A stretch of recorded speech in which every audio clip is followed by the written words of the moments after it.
Um,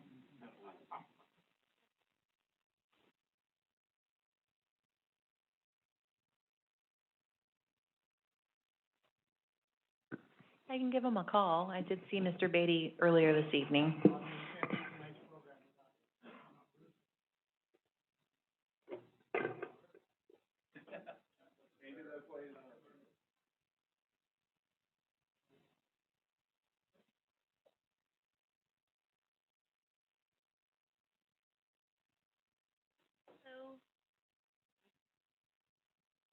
Okay, thank you. They'll be here in a little bit. They're, printing some items. well, we'll start without them. I'll start on time. Okay, first order of business is, this is the Redistricting Advisory Committee meeting agenda, for Wednesday, September 1st, 2021.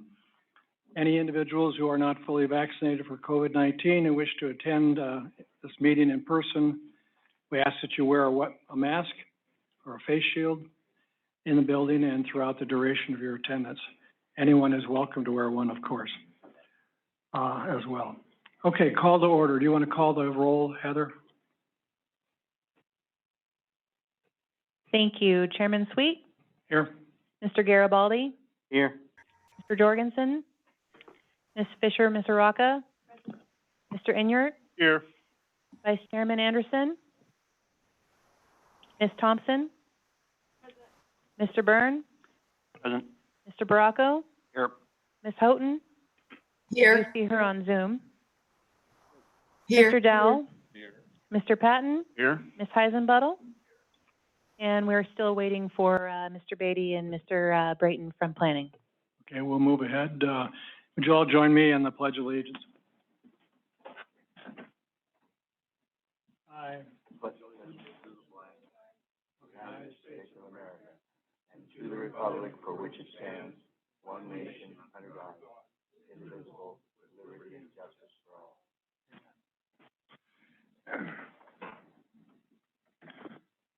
Okay, moving right down to public matters not on the agenda. Is there anyone who wishes to address this committee? From the audience, from the dais? Hearing none, seeing no one, we will move on. Approval of the September 1st, 2021 agenda. So moved. Second. Been moved and seconded. All in favor? Aye. Opposed? Okay, it passes. Approval of the August 18th minutes. They looked good to me. Anybody have any? I'll Is that move to Is that a approve. motion to approve? That was so moved, yeah. Second. Moved and seconded to approve the August 18th minute. All in favor? Aye. Opposed? I guess I should say abstain. Okay.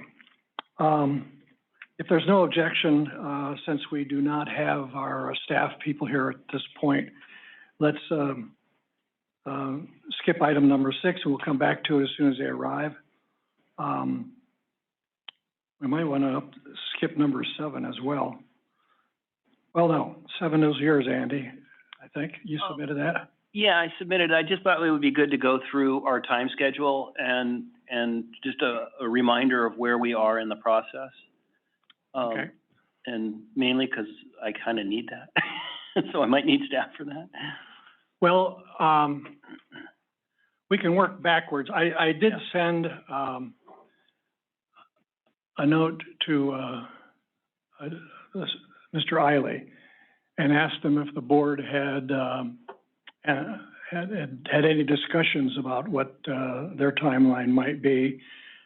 I also asked him what he anticipated we needed as a committee to provide to them, Right. for them to make their decision, and what form they would like Right. that in. Right. And I also asked them if they thought that there would be any value in having another one or more joint meetings. I've received no response at this point Yeah. on those three three questions. And in reviewing the board minutes, they have not discussed it in the board at this point either. Yeah, I think that was part of the reason I was bringing it up. Right. I don't think I'm sure they haven't forgotten about it because it's pretty important. But as a review for everybody, and then you all can jump in because you probably know as much about it as I do. Our drop dead date for giving them something is November 15th. Right. Because they have to, by December 15th, make a decision. I mean, have to have had the second reading of the ordinance. Right. Which means they have to have had several discussions about it before then. And that's based upon the fact that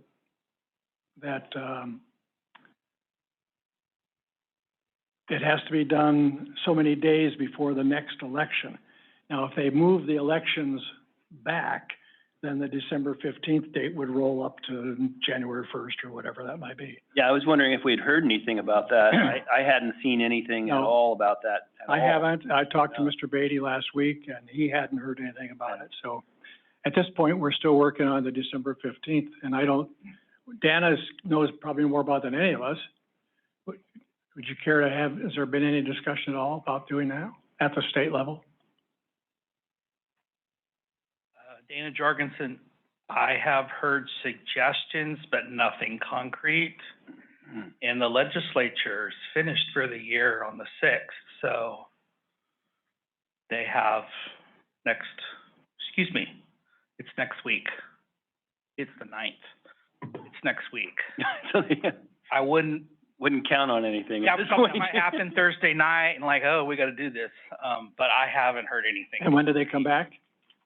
Not till January. Yeah, okay, so there's Yeah, probably a good yeah. answer to your question. Yeah. Are we on Zoom? Yes. Do we have anybody join us yet? We do. We have 4 people who have joined. Okay, just want to thank you for joining us on those Zoom attendees. And if you need to or want to address something to us, just to get Heather's attention. So working backwards from that, I would like to say Board. something. the board has to have 3 more meetings Right. between now and December 15th.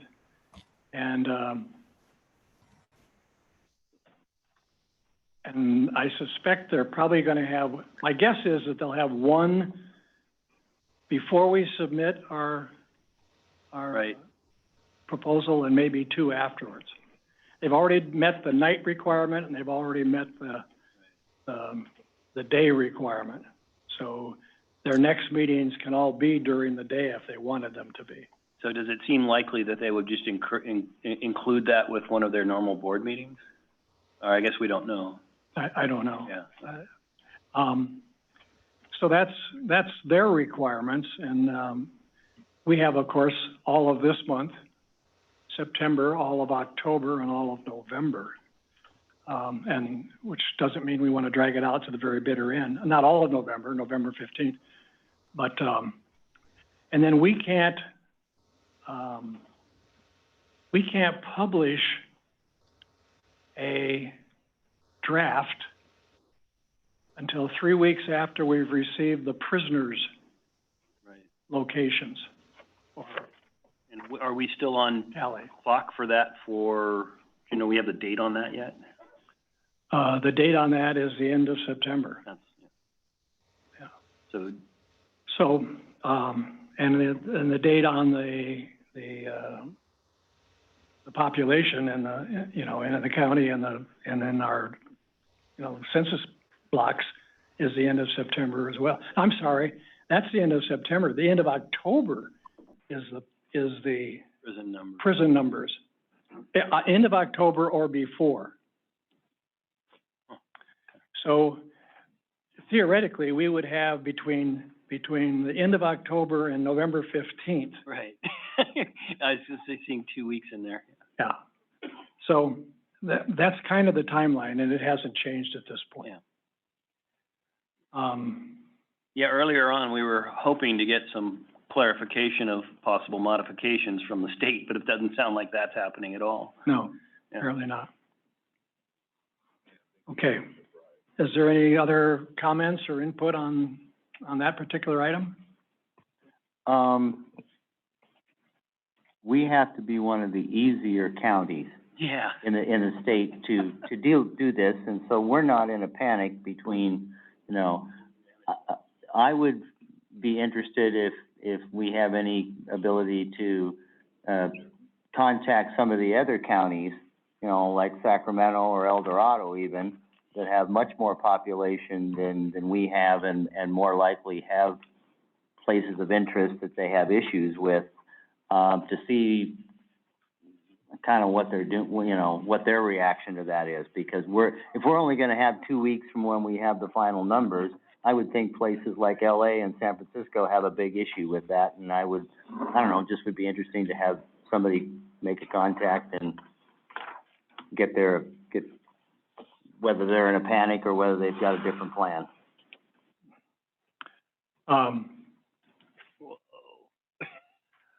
I can certainly, don't have a scheduled meeting with Mr. Riley, but I plan on talking to him sometime this week or the early part of next week to see if we can't get some further clarification. And when I do, and if I do, I'll certainly, have Heather send the results of that out to everybody. But, I'll include that in my conversation with Chuck, regarding, discussions with other counties and what they're doing. Yeah, I mean, LA County, you know, what are they doing?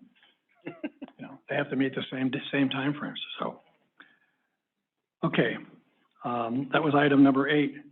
Item number 9, was submitted by someone as well.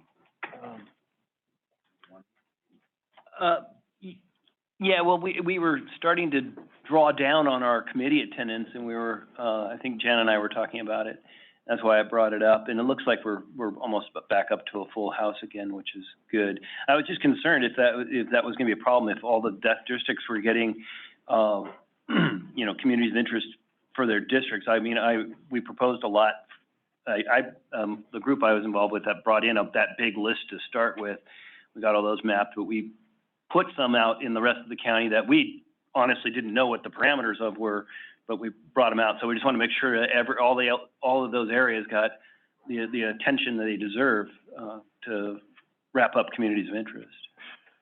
Yeah, well, I had, Heather do an attendance thing, and I sent the results to the supervisors so that they were aware of who was here and who wasn't here, over the time.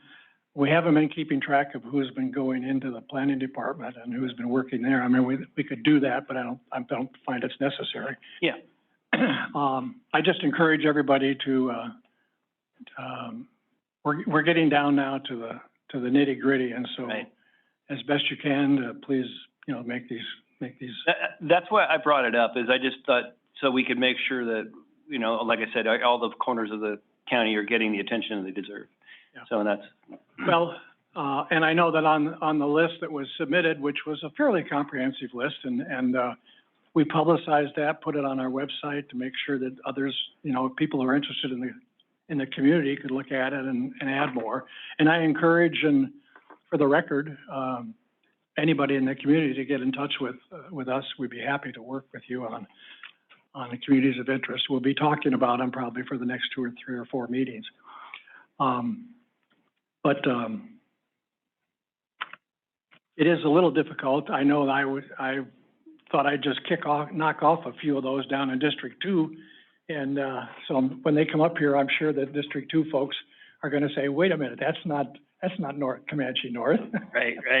And I quite frankly, and for transparency, I designed a few of them in there that were purposely wrong, just to see if somebody picks up on that and we can have a discussion. Are we ready to go back? I'm logging in right now. Any other comments from anybody on attendance? Sir.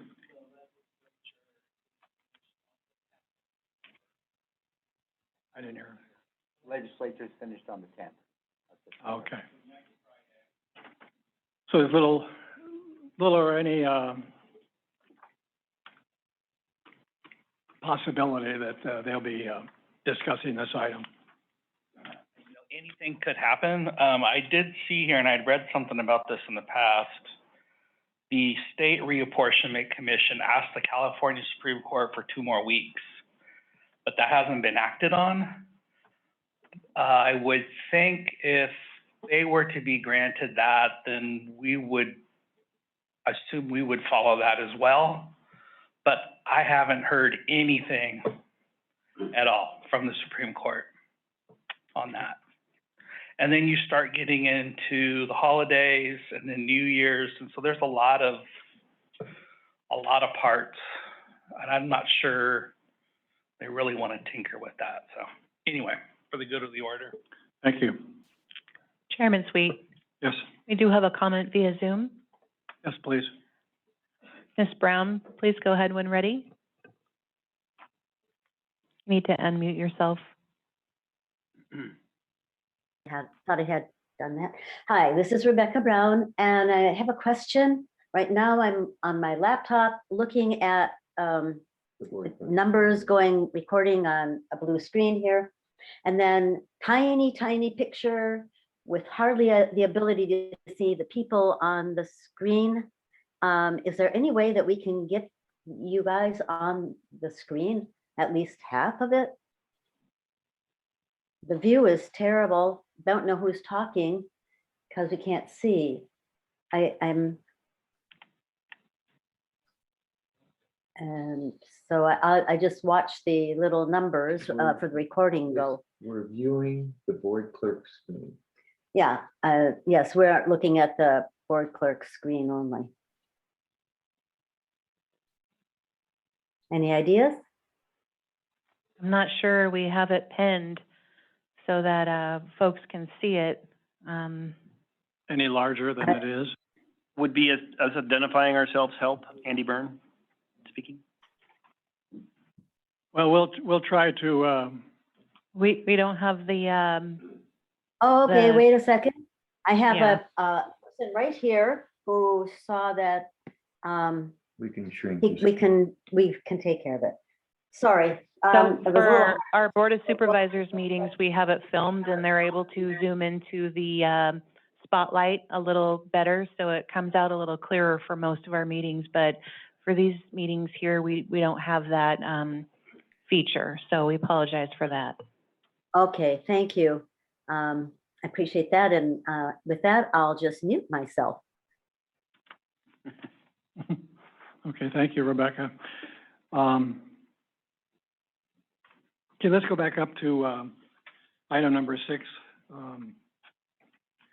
Earlier in the week, I asked staff who's been working diligently along with members of this committee to identify the communities of interest. And just as Rebecca's finding it hard to see something, it's hard for us as well to see them on the screen and then talk about them. So I asked staff to put together this packet, which you can then use at your leisure, of course, and lay one on top of the other and hold it to the light or whatever, and see if they overlap or do something so that we can have something you can physically manipulate, and then we can look at a little closer while we're here.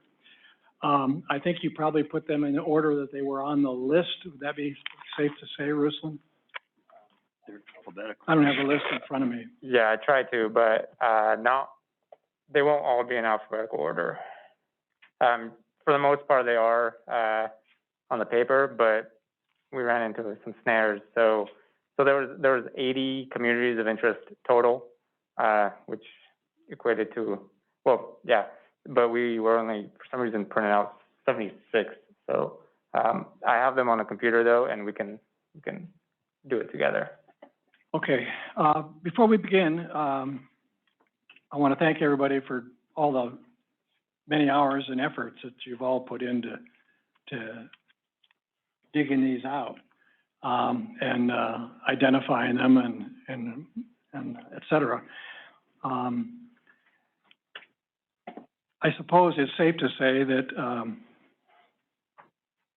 we probably at this point don't want to be too rigid because depending upon where the populations lie in the new census would change some of the boundaries, but using the information or the guidelines that we've been given, we still want to try to, as much as possible, use streets and geographical boundaries such as rivers and so forth as boundaries of areas, and then other things that we will talk about. Now, I've asked Heather to keep fairly good notes tonight and in the future on our discussions of these, so that we can print out even before the next minutes come out, a list of our conversations about these, so you'll have them as a reference point. So when we get to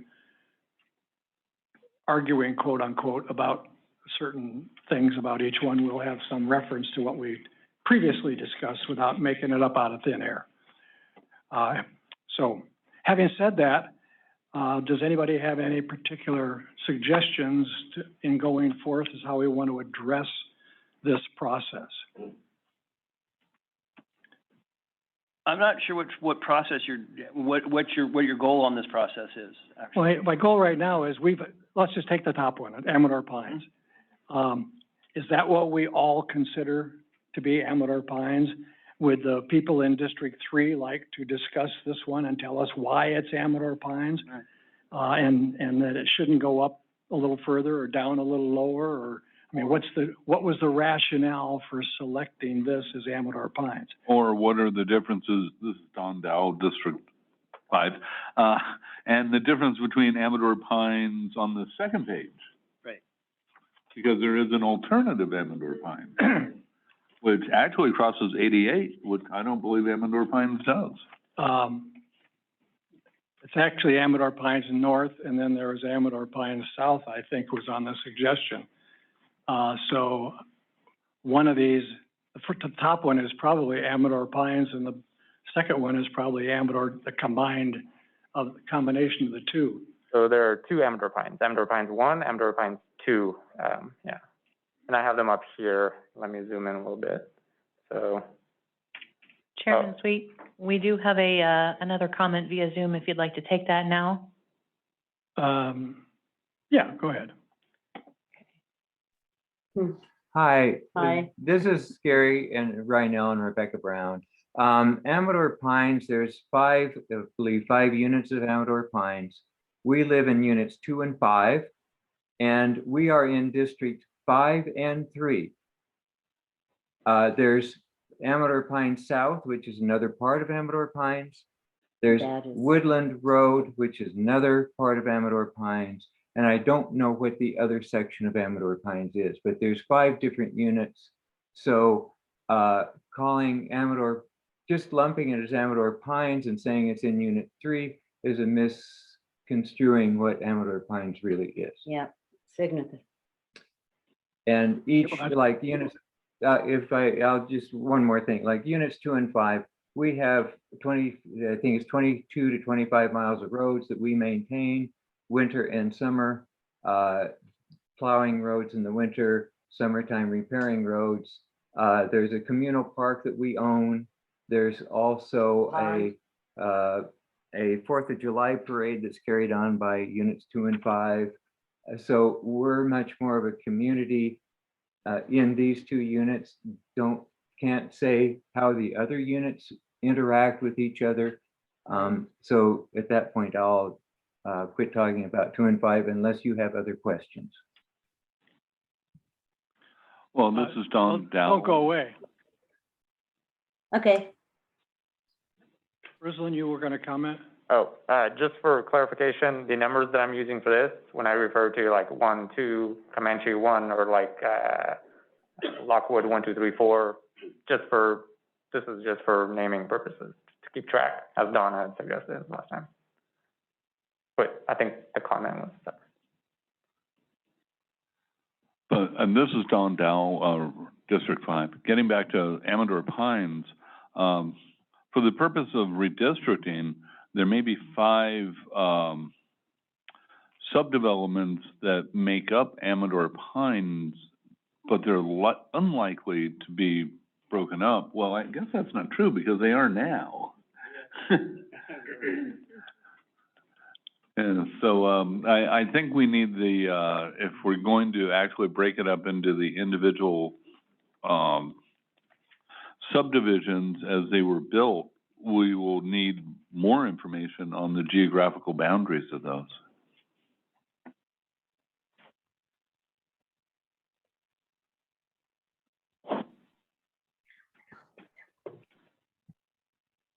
Gary, can you see the, map that's, Gary Reinell, can you see the map that's on the screen?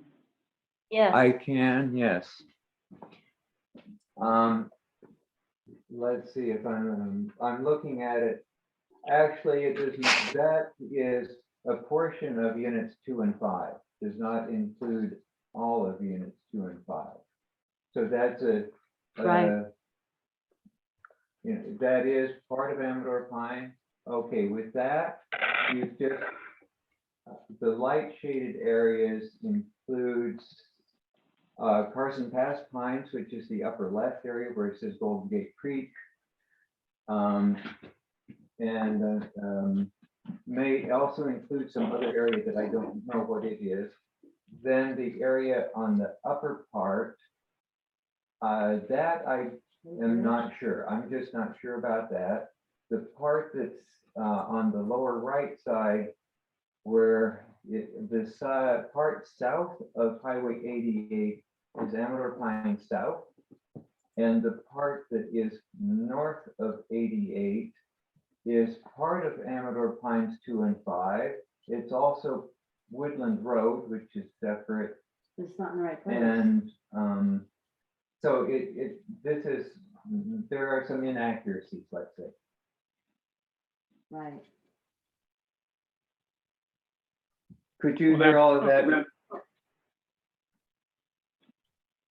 That intrusion into the dark section on the map, at the western side, where Sherwood Forest is not in Amador Pines, is it? No. No, it is not. Okay. This doesn't make. Comments? sense either. Those of you who, The only thing I have to add is I'm having a difficulty seeing the street names, and that's how I would identify which parcels, whether it's 2 or 3, are in Amador Pines. This is Steph Thompson from District 3, and I'm off Chaparral in Amador Pines.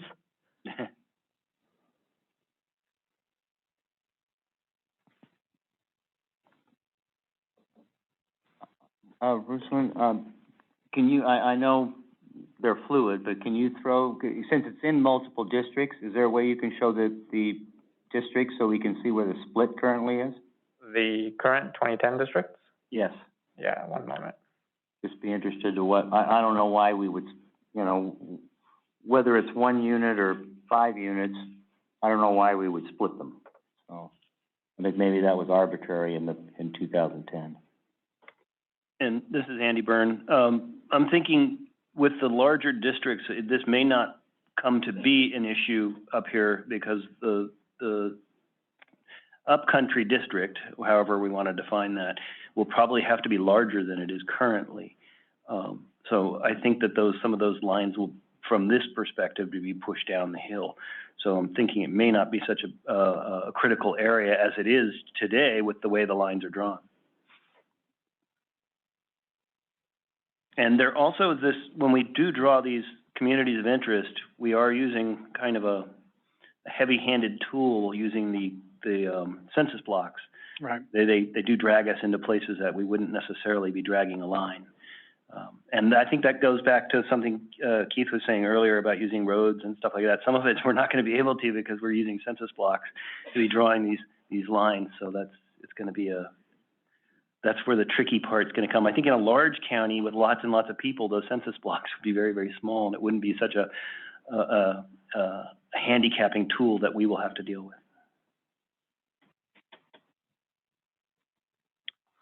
so what we're looking at there, Ruslan, is that the darker green is the overlap between District 3 and District 5. Correct. So purple is District 5, green is District 3. So we have two versions of Amador Pines. Yeah. And they overlap. Nice.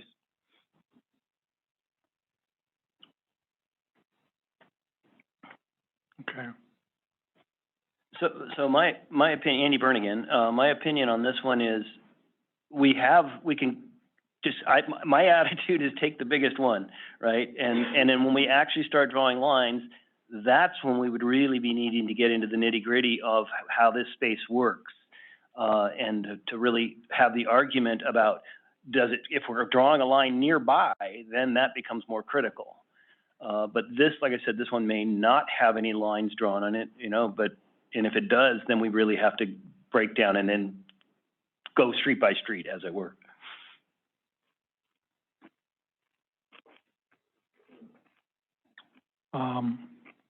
Does anyone have any comments on the relationship between Amador Pines 1, 2, 3, 4, and 5? I mean, are they separable, whatever that word is? Should it be considered one entire group? Are there any issues in splitting them? I mean, is there currently an issue in splitting them? Anybody want to respond to that question?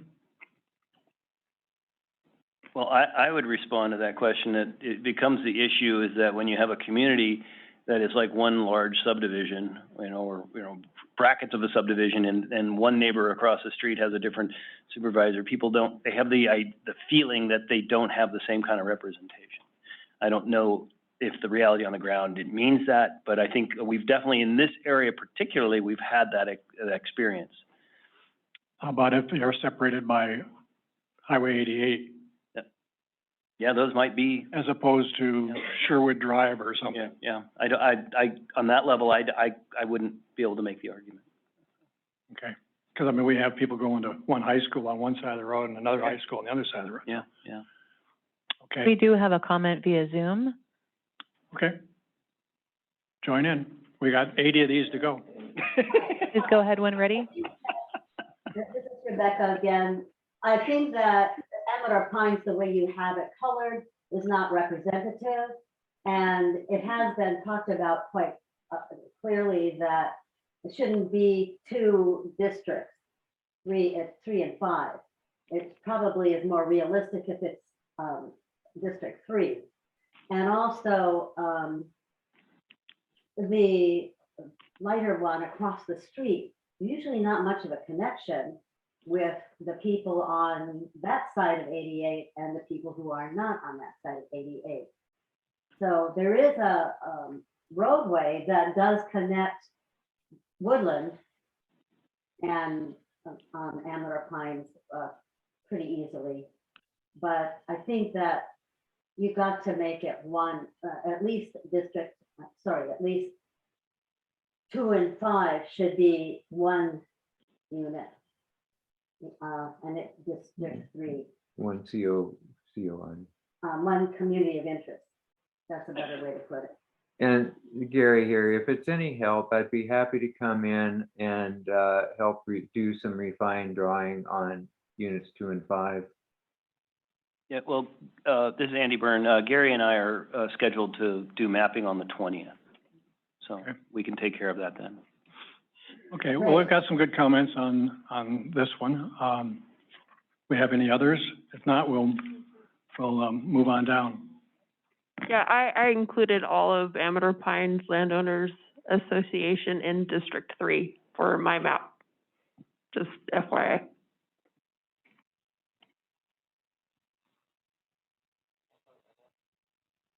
So FYI, I did add the assessor parcels, so. Oh, there you go.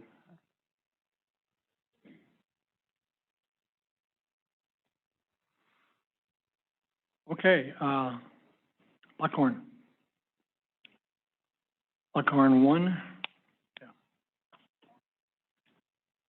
Just one. Only one. We can bring Buckhorn up, Ruslan.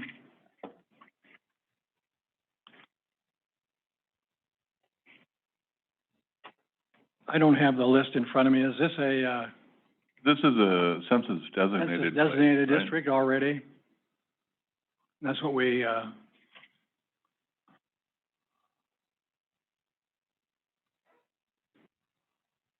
am I correct in saying? Oh, sorry, I believe so.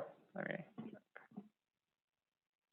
In my mind, if the census, Andy Bernigan, the census designated places, the only thing that might be the case with them is we might expand them in some areas, but that they don't account for. But I think that we have it tagged, so it's, if a line's going through there, we have something to work with. My question is this something we drew or? No, this is one that was drawn, and then You can tell there is the CDP in pink-ish. Okay. All right, so there you go. so the red up there is the Census. yeah, Yeah. Can you flash that on again? and then the Yeah, there you go. pink one is a little expansion of that. Yeah. And that's probably expanded because, again, the Census census blocks. areas, Yeah. census blocks spin us out. Yeah. So if there's They no, get to cut through census blocks, we don't. right, if there's no objection, we can, we'll move on. Any comment from anybody in Zoom, anybody at the committee? Okay, so, I'm just gonna mark mine as, first round is no comment, so.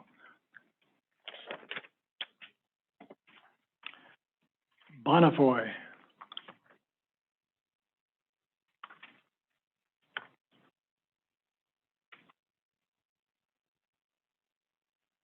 Can you throw the, districts on top of that? This one? Yeah. Okay. All in District 1. And it's a neighborhood unto itself, not very large. Supposed to be nice if we could have the populations within each one of these, but It is, Yeah, actually. it's a So if I click it, oh, hold on. can you do that? Yeah, so, well, this is, the population from the community, that was created, so 87 is the population, 87? people, yeah, or, yeah. Any of those 87 here? Okay. Any comments from anyone about Bonnefoy? It's bounded, pretty much by Highway 88, and I don't know what the other road is up there, but, New York Ranch. Yeah, New York Ranch and 88. yeah, okay. All right. Would that we could go through all these like this. No comment.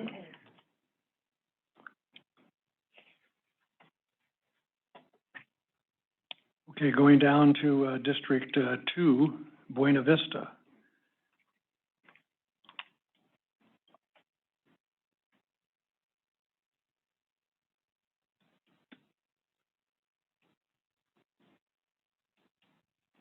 Four hundred and 33, by the way. Pardon? 433, population. And actually, that is a census designated place, drawing, Right there. right? Yeah. So right now, it's a CDP boundary, Yeah, right. and I'm just flashing the one that was created. Okay, I suspect that the people around there might think that the community of Buena Vista is somewhat larger than the census designated boundaries, just like Lockwood. Right. But since I don't, know a lot of people there, I really couldn't say that for sure. Well, how about the District 2 representatives? Any comment? Mr. Chairman, Bob Ender, District 2.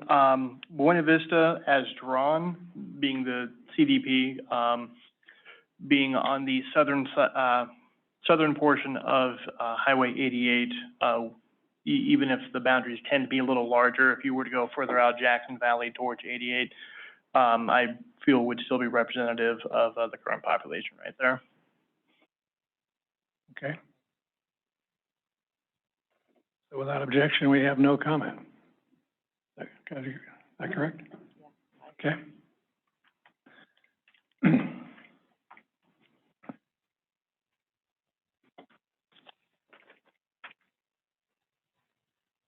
Burke Ranch. Burke Ranch is Burke Ranch, is it, and it's out. Can you lay the Plymouth city boundaries on that? Chairman, they're adjacent to, on the west. Yeah. A little overlap.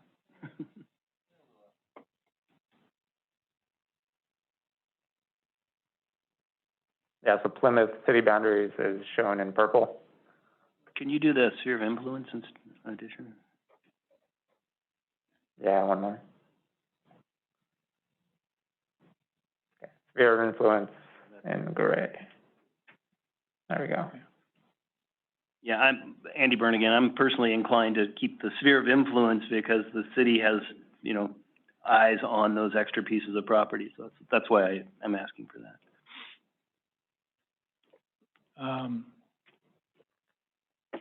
Take the, but it doesn't, it's on just, yeah, but it doesn't affect, Burke No, Ranch at all? It doesn't. No, it doesn't. No, okay. It was an aside. And we're not going to expand it because it is what it is. It's a residential neighborhood in that area, so. Anybody have a comment with respect to Burke Ranch? 114.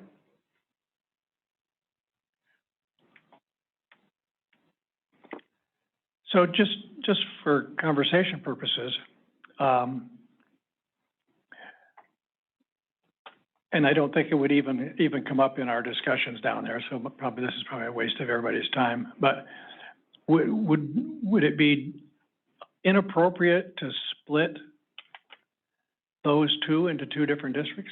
The city of the city of Plymouth and Burke Ranch? That's what I was talking about this is exactly the point I was making, because when you start doing these communities of interest, they pack up and they overlap. And that starts to show you the big area you shouldn't be splitting up. Because, so yeah, exactly, I think that's exactly the point that I was looking for. Well, I'm glad I finally figured it out. Like I said, and that was my point when we started doing the mapping. They start to show up like this, and you start to see, oh no, that's a community. It's a bigger part of a smaller part of a bigger community. So, yeah, I think that's the magic I was looking for. Okay, so we'll move on from Burke Ranch with no comment.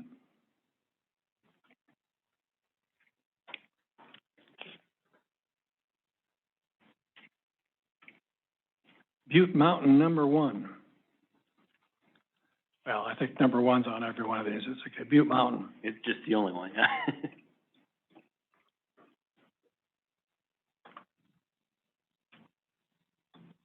I'm good with that.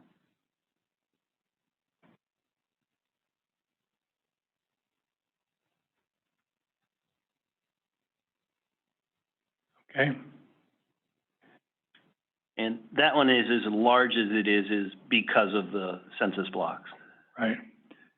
And also, that will. Mike? Don Dow, District 5, that will overlap with the Electra, That's right. community of interest, which has been identified. Right, and there's one really monstrous, block right there that has a very small number of people on it, and I'm not positive where those people were, lumped in. I think most of them are in the Butte Mountain side, not the Electra side. Mm-hmm. But you keep that little skinny thing for Electra, which we will see later. Yeah. How do you just draw that? Yeah. Excellent. Well, the Jackson representatives have no problem with this one, so.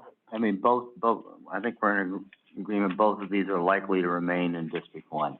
That sounds like a fair statement, so the size and exact dimensions of it, not important at the moment. Sure, certainly. Okay, Comanche.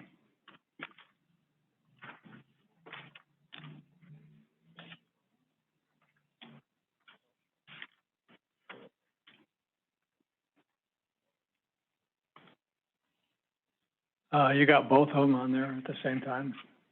So there's three actually. There's Comanche, Comanche North Shore, and, Comanche Village, which, I'm not sure. Okay. Yeah. But the Comanche-1, encompasses all of them. Right. Yeah, and more.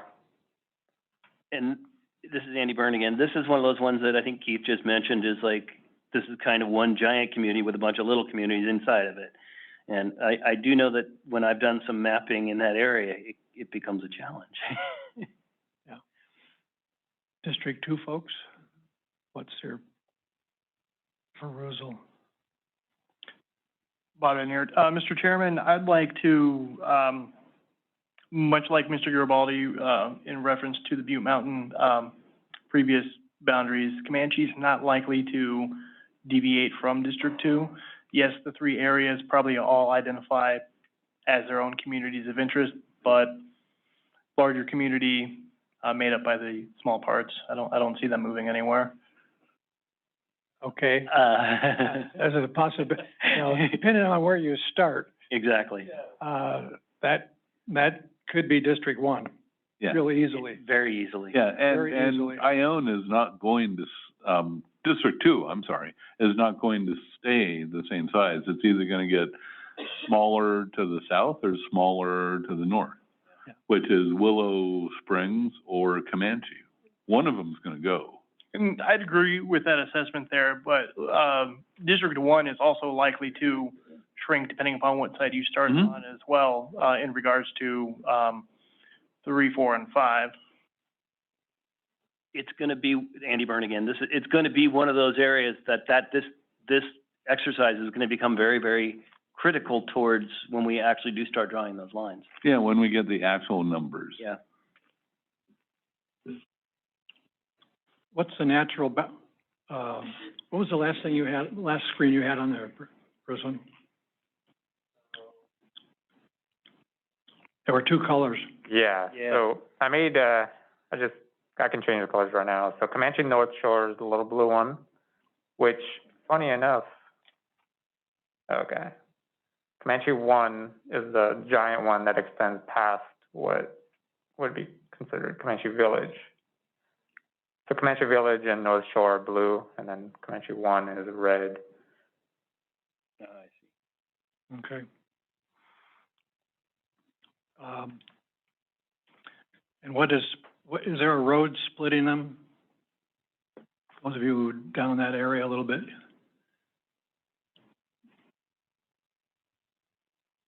Probably census block. Yeah, that one. Is it just census blocks that are running Yeah. down the right-hand side of the blue?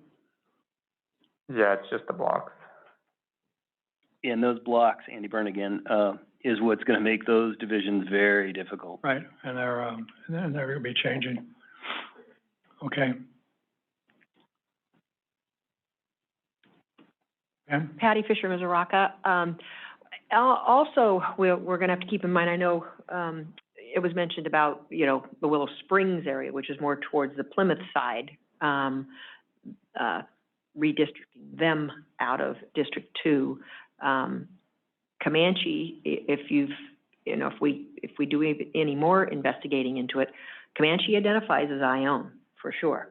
And that could be troublesome. I mean, it really could be. It really could be troublesome. Comanche truly, at least for the 57 years I've been here, they identify as Ione, and their addresses are Ione. That was my first thought as well. Yeah, I'm a so Jackson guy. we really need Thinks to they're IO. think that part through. That's my 2 cents worth.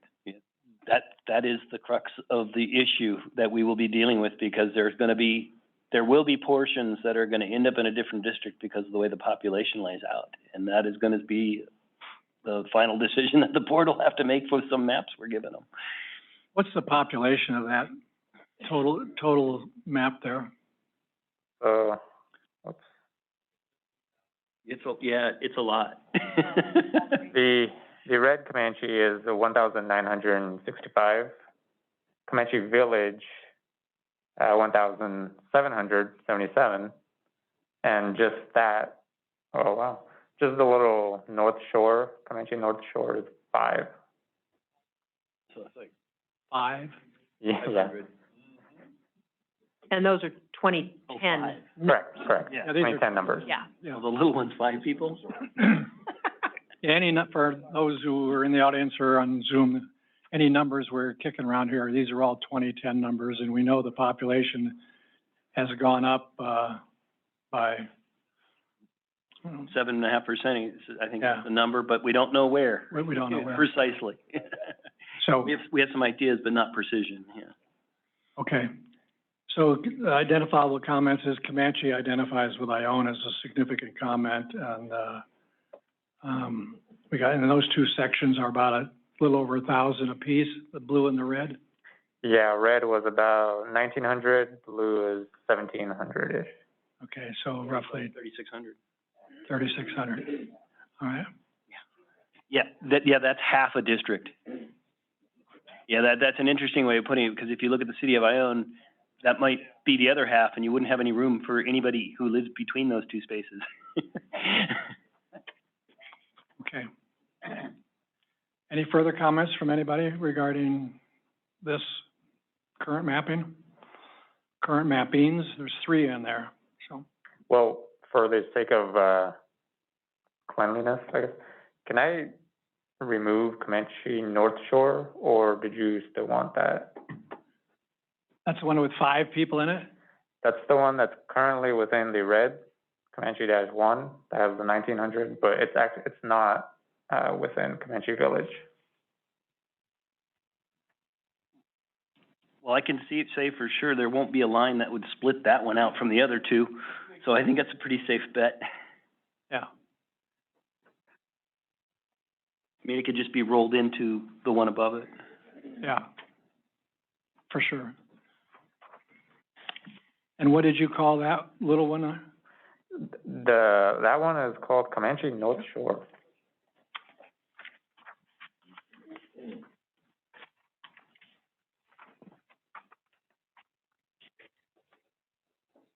Comanche North Shore, okay. We're gonna combine that one with Comanche Village? Comanche Village.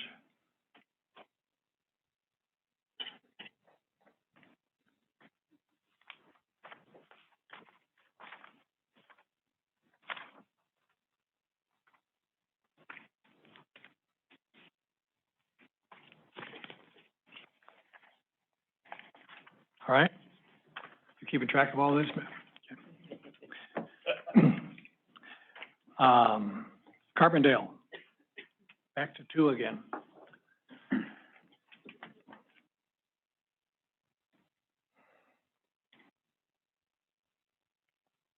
About 459, 2010 population.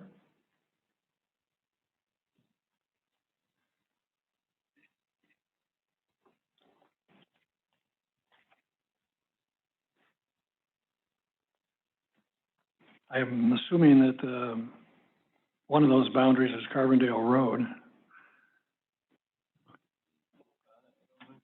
No? Not a boundary, it's right here. Yeah. 60, yeah. Oh, actually, Oh, that's the other side? oh, I'm sorry, it does extend that way. Yeah, I would wonder if people below the Carbondale Road line would think they're a part of it, but I don't know the community.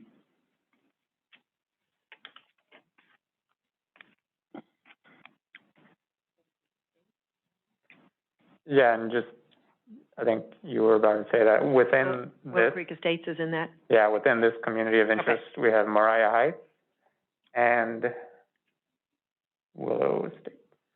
Yeah. Thing again.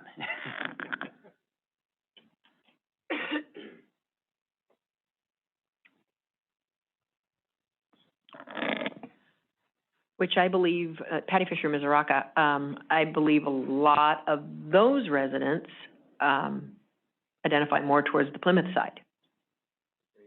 Yeah.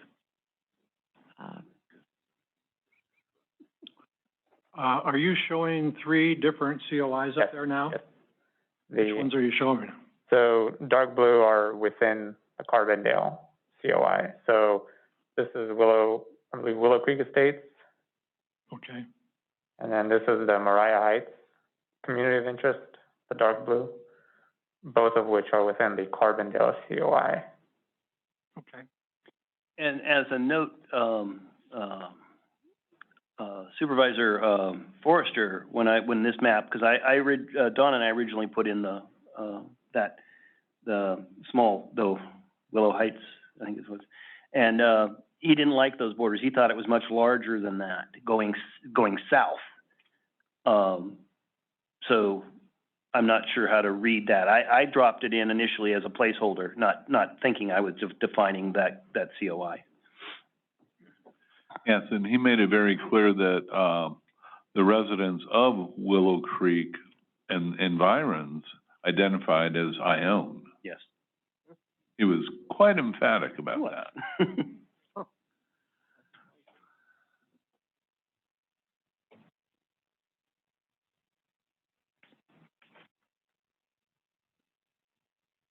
Or any further comments?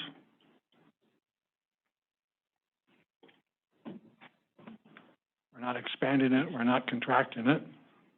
We know it's got 3 communities within it.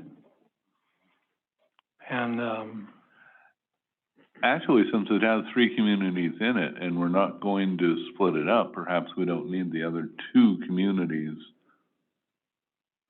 designated. There's sub-communities within that community, and of course, we are gonna have overlap, but it seems like, if Carbondale is that size and it's not gonna get split up, then, the other communities within it seem somewhat redundant. it's a good point, and I was just gonna wait till we got down to those, and then we could pull them and do that. Yeah. Okay. Okay, moving on. Climax.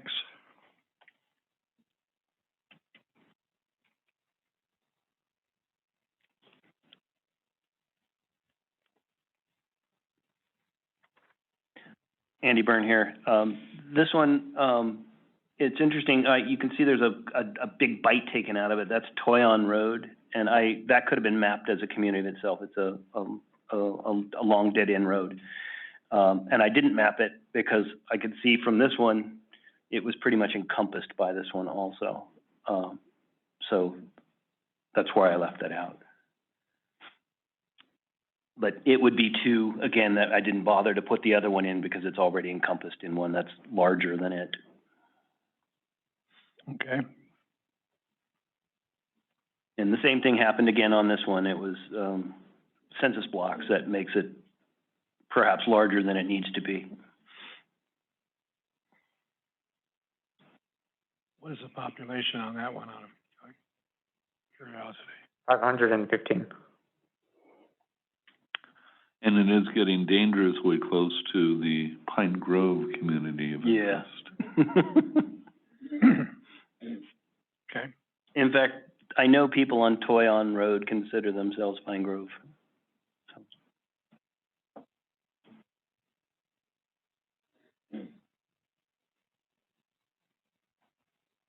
But people within this Climax one do not? I honestly don't know. I don't actually know anybody personally who I've spoken to, about it. So I don't really know, but to me, it's the greater Pine Grove area, just like those boundaries of Jackson are considered Jackson and the boundaries of Ione are considered Ione, kind of thing. One of the other, Hearing some chirping. We do have a comment via Zoom. Yes, this is Jan. I know people that have lived off Climax Road, and they do consider themselves Pine Grove. Thank you, Jan. We also have another comment via Zoom. Ms. Brown, please go ahead when ready. This is Gary. I also know some people on Climax Road on the upper end, and they definitely think of themselves as being in Pine Grove. Thank you. One of the requirements is that you're not supposed to, have jump boundaries like that there too, so, I mean,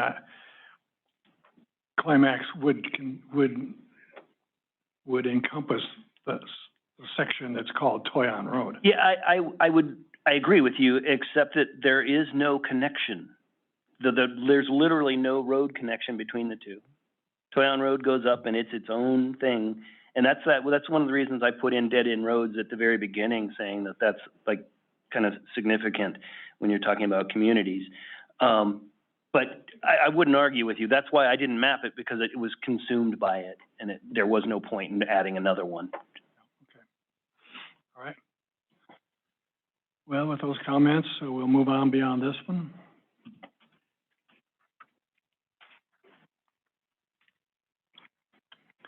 First of all, before I forget, I want to thank Ruslan for all the work that you've done over the last several weeks, and particularly today, in putting all this together and getting it ready for us to understand it and see it. It wasn't easy to do, I know, and I thank you for the time you put into it.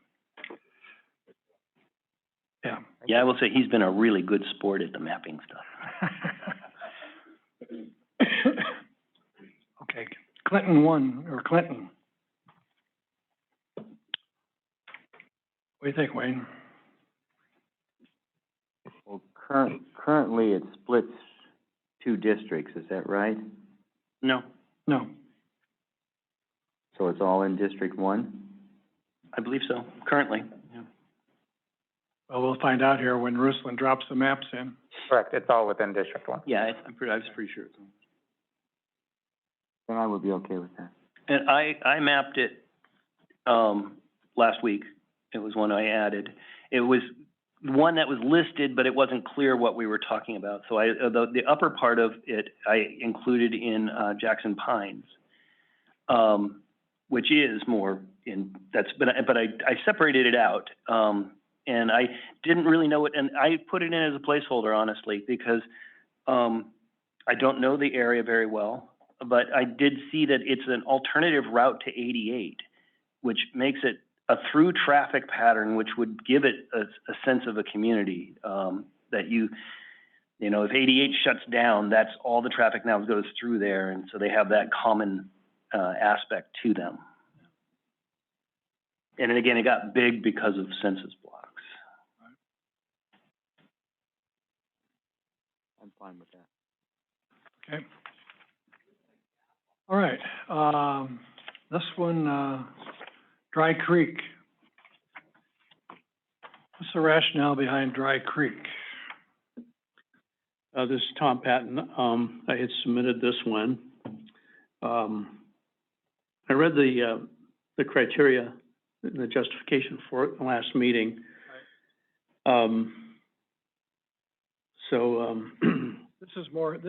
The justification, as I recall, was more, not so much population as it was geography. Yeah, it's more geographical, having to do with the land uses and the topography. Because you visualize the ridges of Shake Ridge and Fiddletown Road, everything going down into the Dry Creek Valley, which includes the Rancheria Creeks. So there's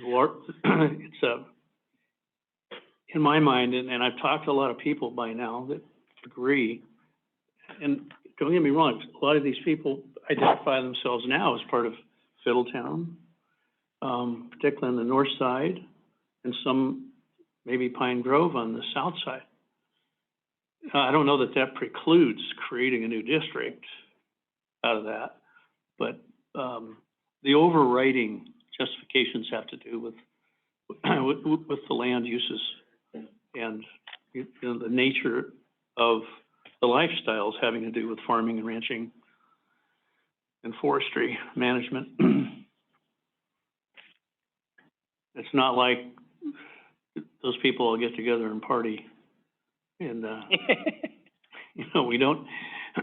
It's not something that's being created by where they dine, where they recreate. But I think they all have a common interest in maintaining the open lands, protecting the open lands, and particularly from standpoint of fire, mitigating wildfire.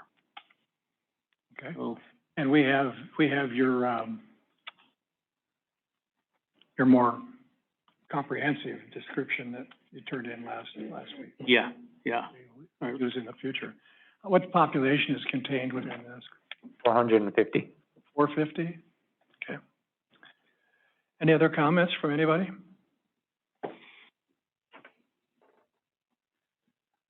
Well, this is Can you lay the current district boundaries?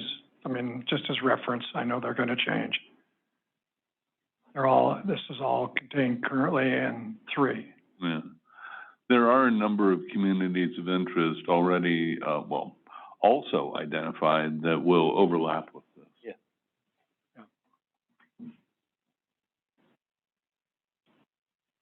I didn't want it to be too cumbersome tonight to start getting into those where we'll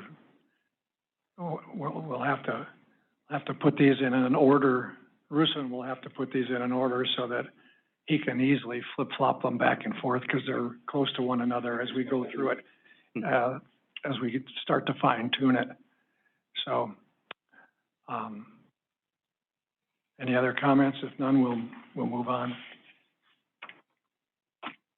Dry town is dry town. Well, there's Dry three, town larger than dry town? there's 3 Looks different like it. versions of dry town. But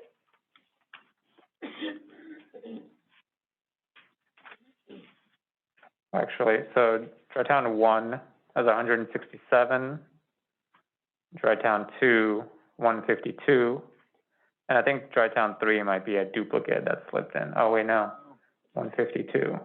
I would just take the biggest one and live with that. Yeah, they look very similar, so that's, I think some of them just slipped through.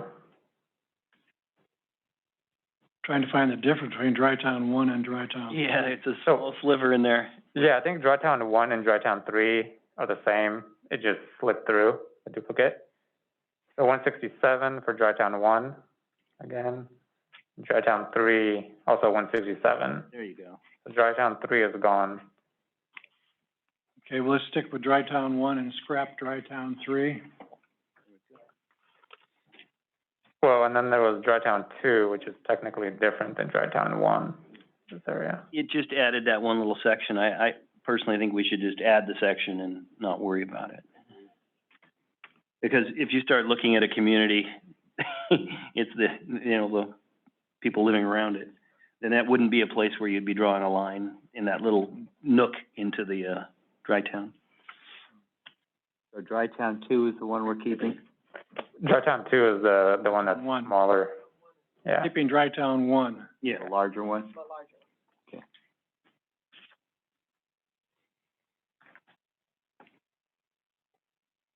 Okay.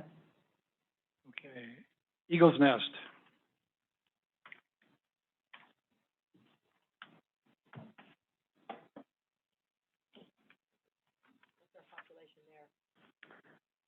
Sixty-three.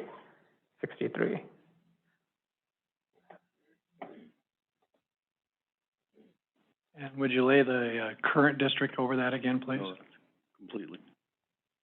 Right on the edge of the county. Okay, thank you. Any input on Eagle's Nest? So it's I don't even think from the census district, census blocks, this wouldn't be very it would be very, you can't split it up Right. very easily, if at all. Okay, But it is on an edge between a couple of, boundaries, so we definitely want to keep it there. So we recognize it's between, right now, 2 and 3. Yeah. So, and that's a boundary that we know is gonna have to move. 2 and 5? 5, okay, yeah, sorry. I'm number challenged.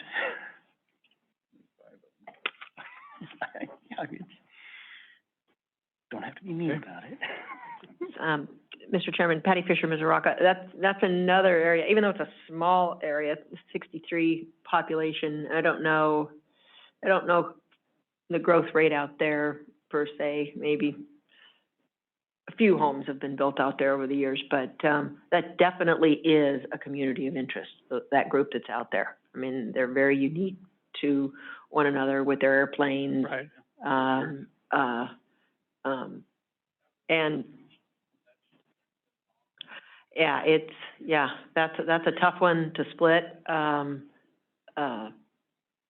They've got the I don't know how far their airstrip runs through it, and if you split that, It needs to be in one place. that needs to be in one place. It really does. But in my opinion, there's a portion of Eagles Nest that associates with Ione, and then there's other parts of it that associates with Plymouth. So that's a tough one. That's a tough call with that group, but I fully agree they need to stay together in one district.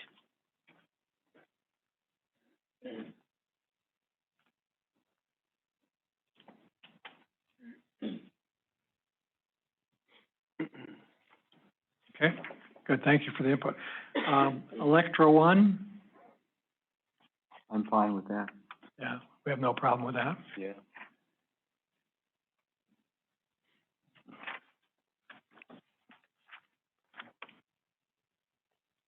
Fiddletown,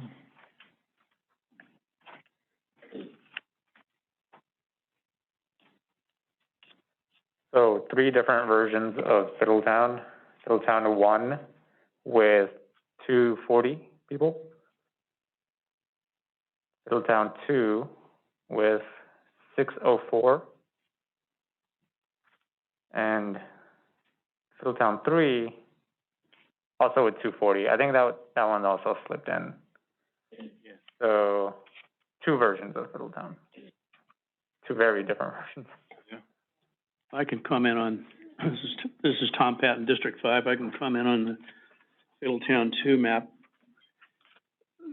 The people along Fiddletown Road going east from Fiddletown, all the way up to and including Brockman Mill and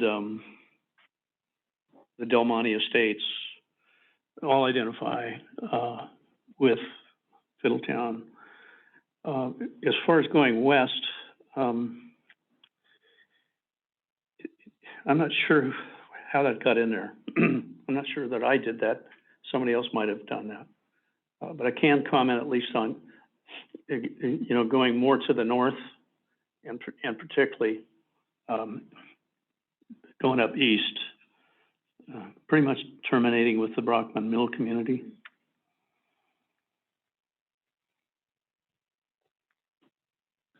Well, Fiddletown, Andy Bernigan, Fiddletown is a broad area, kind of like a cultural area that people would identify if they have, they larger properties out more in the wildlands kind of thing. Mm-hmm. So it's definitely, I can see I think the larger idea is probably more clear of what people consider themselves in a community. Yeah, several of the community group leaders live in Brockman Mill. Area there in the eastern part. So, yeah, the gray area, I'm not sure how that. Oh, that gray area is Fiddletown 1. Oh, that's just Fiddletown 1. Okay, Yeah. excuse me. Yeah, that's a census designated place. Right. Okay. That's one of those ones where. So the little finger coming down to the west, I'm not sure what that is, but I mean, I wouldn't object to it, but it is an area that I know fairly well. I know a lot of people there. There's Andy Bernigan, there's a funny little finger going up in between them, and I'm guessing that's just some mapping that didn't get included. So the numbers might be a little higher for that one. And those are easy to miss. I noticed there's been a couple other ones that had one teeny little census block in the middle that just didn't get roped in, and we'll have to find those as we go further. can you put Plymouth in there? Yeah. Oh, it is. Where? Yeah, keep going down there. Yeah, that finger goes almost all the way to Plymouth. Yeah. So, Yeah, and there we're dealing with the actual city boundaries of Plymouth and the sphere of influence, Right. rather than just people who you might know that live on that road that might identify as. yeah. So there's a difference in the way those are drawn. Patty Fisher, Mizuraka, is there any of the folks that, of the 240 of Fiddletown 1 that come up into Fiddletown 2? Any of that population included in your 604, or are they two separate lines that are there? Oh, no, they. Is any portion of the 240 Yeah. in that map in your other map? It's hard to tell from the, So all of Fiddletown 1 is within Fiddletown 2. all of 1 is it within 2? Okay. Correct. Okay. Thank you.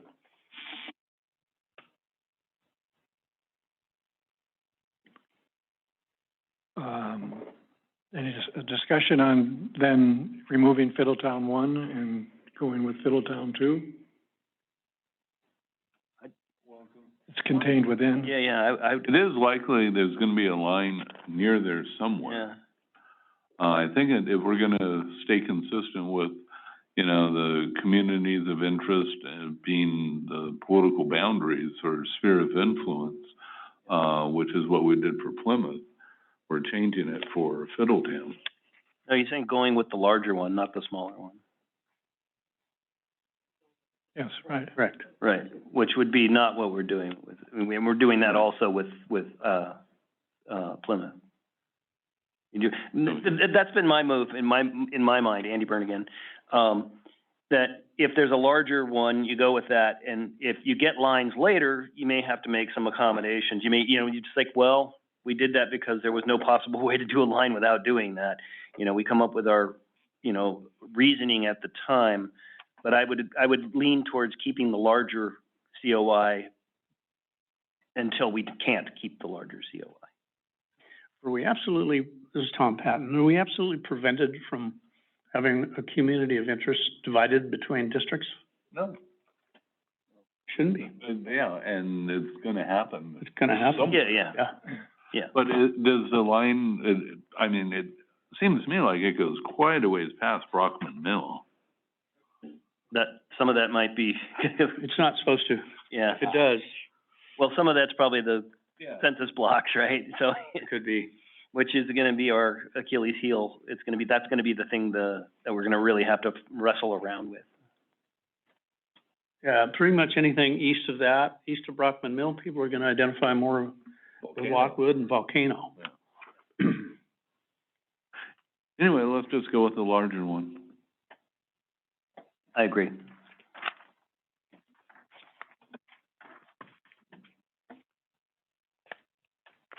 Without objection, we'll move ahead. Gala Manor is Gala Manor. So there's 2 Gala Manors. Gala Manor is not Gala Manor. I can explain the Gala Manor issue. So Gala Manor, and this, it bumps up against Homestead.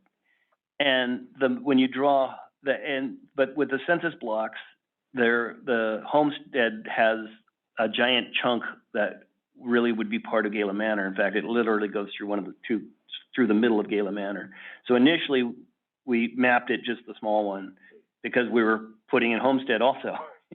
But then since we could map them separately, they overlap because of the census blocks. So I would go with the larger one and leave it large. And then with Homestead, I would leave it large and let them overlap because of the census blocks. So I would lose the small one. And it's literally one other census block that makes it that much bigger.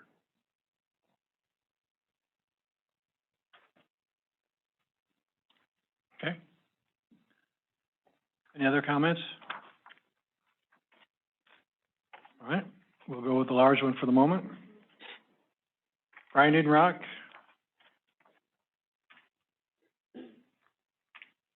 Got 2 of those. Grinding Rock 1 and Grinding Rock 2. Ann Heisenbuttle, District 5. Hi. I'm the one who drew Grinding Rock 2, and that goes from, because of the census blocks, it's Right. a little bigger than I intended, but it goes from, the creek, Grass Valley Creek, towards, at the Pine Grove end, to Sutter Creek and almost up to the Volcano Community of Interest. And from Pine Grove Volcano Road out to Mitchell Mine Road. I'm not sure who did number 1 or the second one that is a smaller area. So mine was Grinding Rock number 1, I'm sorry. Is Grinding Rock a census designated place?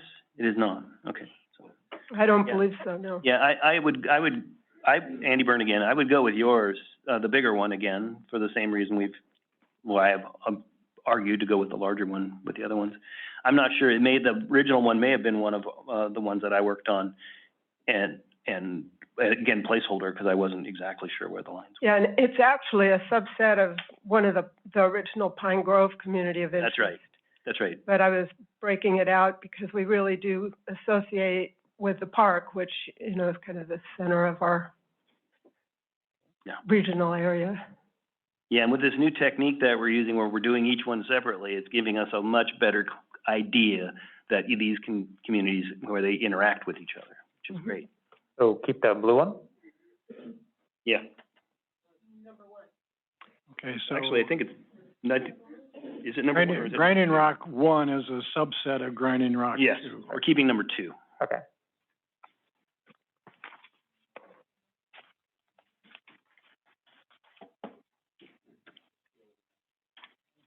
We're back to Homestead, Yeah. which is in reference to Gala Manor. Yeah. And Gala Manor is actually, as you said, a subset of Homestead. No, they're 2 different places. They just happen to have a census block that goes over the 2 of them. And they're both basically dead-end road communities, right? So that they don't connect to each other. Not to say that there might be a community of interest that would be everybody in both of those. I don't know enough. My friends that were in Gala Manor no longer live there, so. But, Homestead 1 and Homestead 2 are identical. Correct, they're exactly the same. Okay, that's what. Let's go with number 1. No, I like 2. Yeah. Scratch. It looks like there's a Homestead a 2 gap gets in one of them. scratched. Like right there, that, I think it was a word. it was just a word, okay. No, that's clear, good. So in Gala Manor, 2, it includes, what is that small spot at the bottom of Homestead that's not That's right. That's right. That's where they overlap. The line would actually go through not where the census blocks allows us to draw them. Okay. But technically. You could lump them together. I wouldn't have a problem putting Gala Manor into Homestead as far as for bookkeeping. Okay. I wouldn't have an issue with that. Let's do that for them. But we'd have to remap it to include it. Do we know if any of the residents from Gala Manor or Homestead identify themselves as pioneers or? I will only say Pine Grove. the 2 people I know who've lived in, the different people I knew who lived in them, both recognized as Pine Grove, but I'm not going to state for the whole community. Yeah. And neither of those people live there anymore, so this was 10 years ago that they were, but one of them in Gala Manor actually was on the Pine Grove Civic Improvement Club board, so he definitely considered himself Pine Grove. Okay. For the map that I proposed, I put them in District 3. Yeah. Well, I think currently they are, so.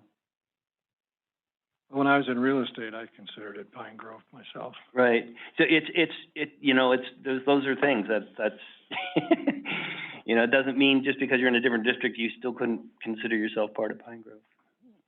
Okay, but at this point, we have Gala 2 as a subset of Homestead for discussion purposes. Sure, yeah. All right, it's, 7:28, we close at 7:30. We have,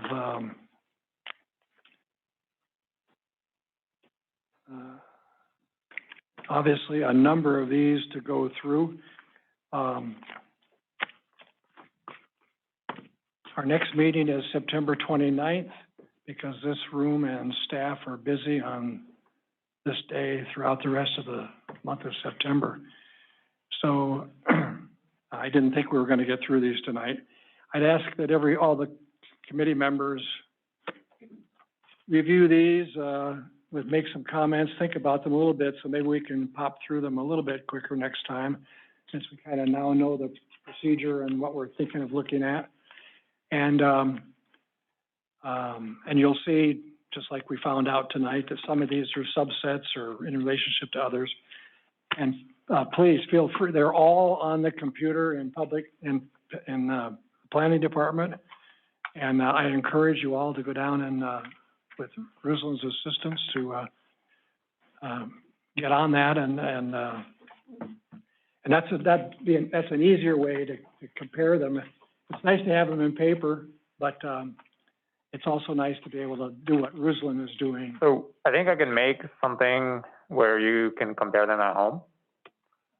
Yeah, because since these are now layers, I can make a kind of like an app or a web map, basically this, and you can do this very same thing at home. Okay, so, and you would send that to each of us, a link to that? I guess I would send it to the redistricting email. Yeah. The procedure. Okay, super. That's great. Yeah.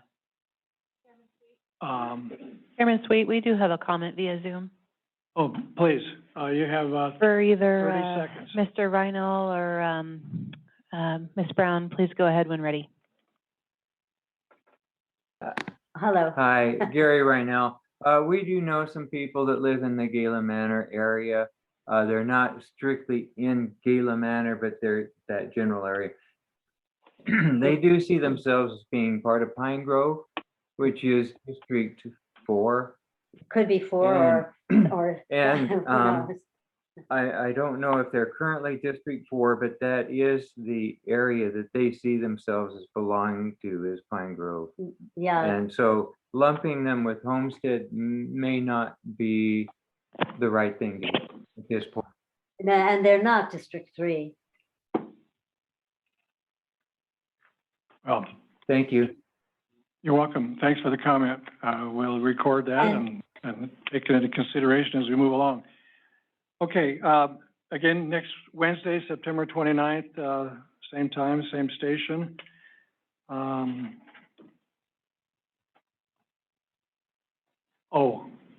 wonder if I could have 2 volunteers to, I'd like to start bringing in the survey results. We've been having people work, submit surveys. We got 2 different surveys going on our website. So if I could get 2 folks to work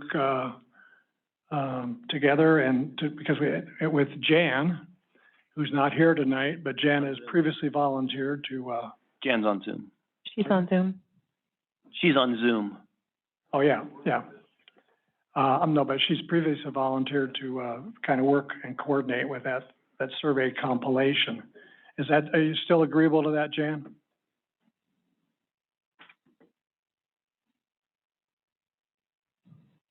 Ms. Houghton, are you there?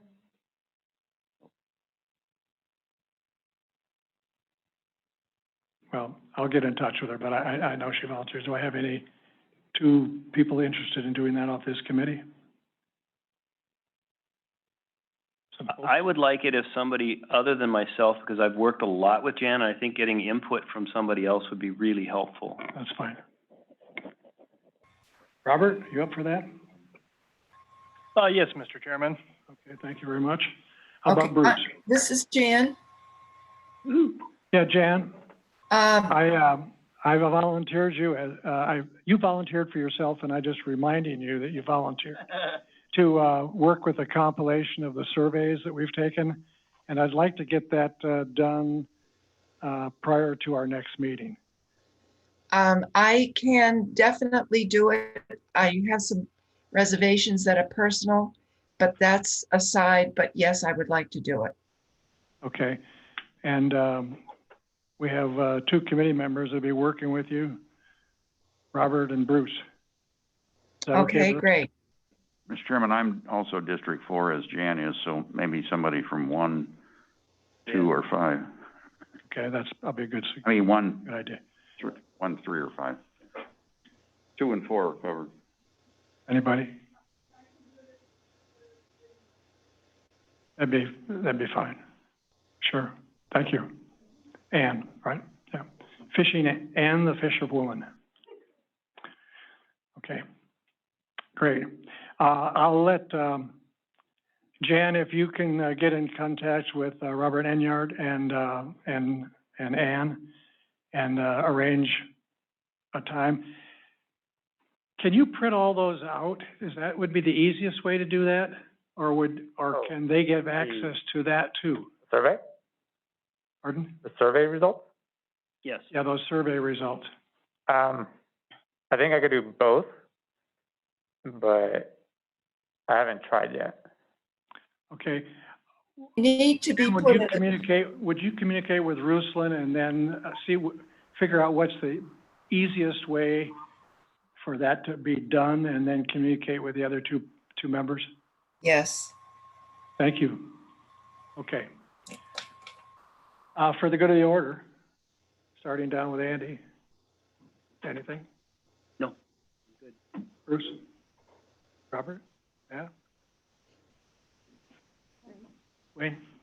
I'm heading out on vacation to Spain at the end of September, so I'm actually probably gonna miss the September meeting and the October, but Dana has graciously volunteered to Good. step in. Okay, we have like 3 meetings in October, so when are you coming back? It's on the tail end. Okay. All right, good. Well, he's on vacation now anyway, so he can do that. Some days are like that. I may have to call in via Zoom for the, end of September meeting. Can you get on your mic? It's okay. Our plans are, still in flux as to when we're coming back from North Dakota. Okay. Sounds good. All right, good. Thank you all for coming. Thank those of you who, are here. Thanks, staff. And we'll see you all at the end of September. We have homework.